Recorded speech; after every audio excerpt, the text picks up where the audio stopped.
quote. Let's tell you a little bit about what's the Barney stuff. I'll give you some quotes of how Barney's been doing, okay? For years, Frank was a mediocre fundraiser. In 2002, he was ranked 185th. He didn't raise money that well. Out of 215 Democrats. That's like the bottom of the barrel, okay? In the House, in total fundraising. Previous years were similarly unimpressive. That all changed in 2002 when he became the most important Democrat on the Financial Services Committee. Replacing Representative John LaFasse, whatever he was, in the following election cycle, Frank increased his fundraising fivefold. You get that? From like $268,000 to $1.4 million a year. I'm sure he's getting more now. What's interesting is the guys that work, the full guy, these are the guys who, you know, his helpers. I should tell you a little bit about, let's talk about the people in Barney's office, but his helpers were the ones that helped kill Glass-Steagall. Oh yeah, how did all that derivatives and stuff go down? Yeah, Enron, how did all that, you know? So it's interesting because, you know, you've got LaForce is credited for being a key force behind the landmark legislation in the history of financial deregulation, the Graham-Leach-Bailey Act. Okay? The GLB, as it's known, tore down the walls between commercial and investment banks, set up by the Depression-era Glass-Steagall Act. Why that's important. These same people that were the staffers for the previous guy, who what? Who helped create the financial, you know, they did this during Clinton, it took effect during Bush. These same staffers, they're now Barney staffers. How interesting, huh? Soon after the legislation passed, it gets better. This is, once again, is a great article on the Barnstar. You should learn a lot about, you know, how this scum from Massachusetts works. By relying on Stewart and Roslinwick, can't pronounce it, during the unfurling of the financial crisis, Frank has looked to the very enablers of the recent financial catastrophe to remedy the current situation. Did you get that? So the guys that worked for the scumbag before Barney now work for Barney. Okay? And it's interesting. Fellow staffer, let's see, Lorraine Stewart, has an embarrassing history in financial products known as derivatives. How surprising, okay? And was supposed to address. Stewart, now Senior Counsel Financial Services, helped the Clinton-era legislation that cleared the way for the great derivatives explosion of the Bush years, which eventually brought down AIG to its knees in September of 2008, okay? She was the Undersecretary of the Treasury, Gary Gensler's top lieutenant, helped craft the legislation known as the Commodities Futures Modernization Act. Boy, they're real good at writing laws that help their crony buddies. Yeah, who gives them their money? Maybe you'll know who they work for. So I ask you, Barney, who do you work for? That's my Barney question. Stewart's authorship of legislation is evident in the celebratory email on the Enron lobbyist sent December 12th. Oh yeah, I remember Enron. Who helped enable that? Barney's staffers? What do you expect, you viewers? I can't even get, okay.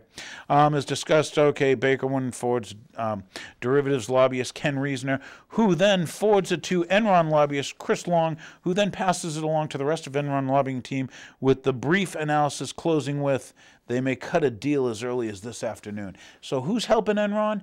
Kind of behind the scenes stuff, huh? Financial Services Committee Chairman. And what's his new thing going to do? What's Barney up to? This is the guy who what? Steals from your grandchildren, but tells you he's probably for the widow guy, because he's just a widow guy. He's Barney. I'm Barney.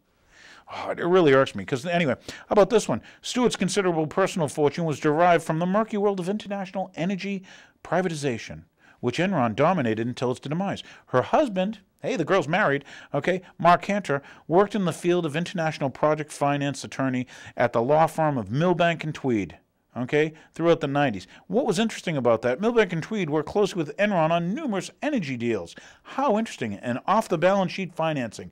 Barney, who are your staffers and who are they related to, and what history do they bring? Barney, okay, to the extent that the University of California filed suit against the firm in 1999. So yeah, her husband's with the crooks from Enron, evidently, helping them steal because he's an attorney, just like that old man. Don't even get me going. Cantor himself worked on at least one Enron-owned project, a Turkish power plant named Tyrika Electric.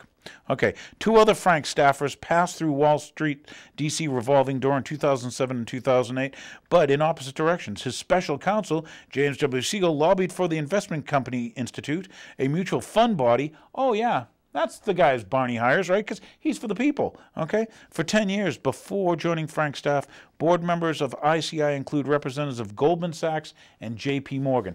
Well, do you remember the, the TARP or the bailout where on one day, Goldman Sachs and J.P. Morgan were changed into bank holding companies. So anyway, I'll ask you once again, who do you think Barney Frank works for? So anyway, bankers get $4 trillion. Here's a little article for you. This is from David Riley. Bankers get $4 trillion. Show them the picture because they won't believe me. From Barney Frank. That's what Dave Riley says. This is interesting. H.R. 4173. That's the House resolution we were just talking about. That's Barney's. Okay? The financial reform legislation. Okay? The baby of Financial Services Committee Chairman Barney Frank, the House bill is meant to address everything from too-big-to-fail banks to asleep-at-the-switch credit rating companies to the protection of consumers from greedy lenders. Well, we just found out that it's another boondoggle, huh? Yet we're told one thing, we're sold one thing, and something else happens. So I'll ask you, viewers, who does Barney Frank work for? Yeah. If you're a banker, this bill is tastier. While banks oppose the legislation, they should cheer for its passage by the full Congress in the new year. There are huge giveaways ensuring the government will again rescue banks and Wall Street if the need arises.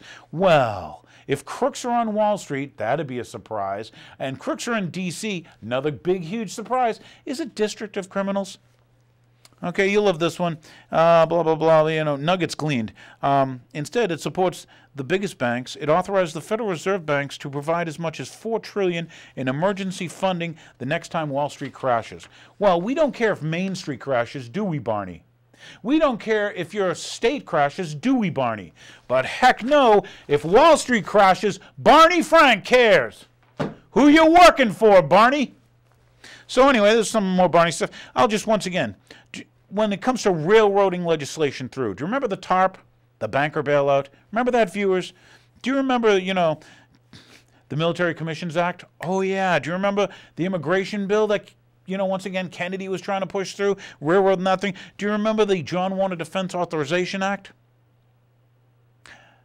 Once again, if you do the math, right now our Defense Department spends more than the 50 states combined. So you ask yourself, what are they defending? The money thing. Think about the money thing. If they take over health care, that's 20% of the economy.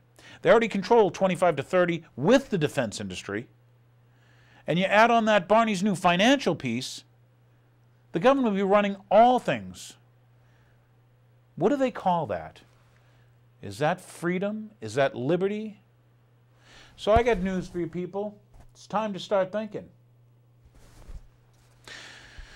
Matt, maybe someday you'll have a good shirt like that. All right. I want to leave you with a Jefferson quote. Here's a Jefferson quote for you. We need the chains of the Constitution to bind government. And Bernard, I hope you see the show because I want you to know something. When you don't keep up your oath to the Constitution, you don't represent me. Thanks for watching. This is The Real Story.